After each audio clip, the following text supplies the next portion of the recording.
ça, j'adore ce type, il s'appelle Philippe de Sertine. Il a écrit Le Talent et les Assassins chez Anne Carrière. Alors ce monsieur, vous le connaissez certainement parce que c'est un économiste, il est prof d'économie à Dauphine, il passe souvent sur France 5.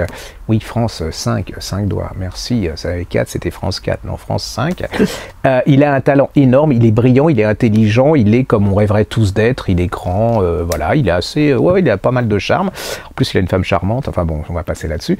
Et puis, chaque fois qu'il nous fait un roman absolument palpitant, où vous êtes pris complètement, il va faire passer, il va nous expliquer l'économie à travers ça. Alors, vous tirez pas, hein, parce que moi, l'économie, j'ai jamais su la différence entre débit et crédit, sauf quand je reçois une truc de ma banque. Mais donc là, vous êtes au Vatican. À mon avis, il a un peu déguisé les noms, hein, mais ça doit être Benoît XVI plutôt.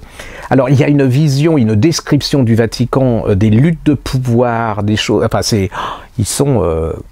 Alors là, je vais vous dire, les politiciens, voilà, de la politique civile, là, c'est des petits.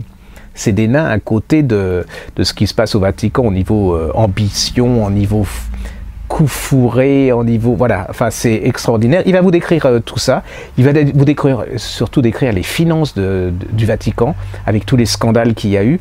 Et là vous êtes, voilà, on est au Vatican, on a quelques économistes, mais les plus connus du monde, se réunissent, mais d'un point de vue secrètement, pour essayer de qu'il y ait la paix au Moyen-Orient. Et pour cela, ils ont une idée, c'est de créer une monnaie, en se disant, quand on crée une monnaie unique pour tous ces pays, on se bat moins, et que l'économie repartant, les gens ont moins d'intérêt à se tuer. Le problème, c'est que ça dérange beaucoup de gens, et que le ministre des Affaires étrangères syrienne est assassiné. C'est un scandale. Alors vous allez voir comment l'opposition entre le Vatican, la police italienne, vous avez des anticléricaux dans la police italienne, vous avez... Et puis alors tout est feutré, c'est absolument bien fait. Vous allez prendre une leçon d'économie, c'est-à-dire l'importance de l'euro, l'importance de la monnaie, l'importance des circuits bancaires, vous savez, voilà, c'est pas très catholique, si j'ose dire. En plus, il a un talent, ce type, c'est-à-dire que là, c'est vraiment un polar. C'est-à-dire que il y aurait pas, vous pouvez le prendre comme un vrai polar. Vous avez, si ça vous gonfle le côté économique, vous le prenez comme un polar. Il y a un vrai suspense avec deux économistes, deux femmes, une allemande et une française, qui sont complètement pris à partie, qui sont pris dans un truc qu'elles ne comprennent pas. C'est un suspense de fou de Dieu.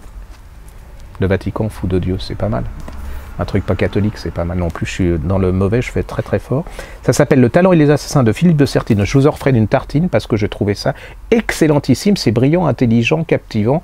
Et c'est une des belles réussites. Le seul truc, je m'énerve encore sur la couverture, on peut pas dire que ça soit très folichon, hein. Voilà. N'hésitez pas à partager et à mettre un pouce bleu si vous avez aimé cette vidéo.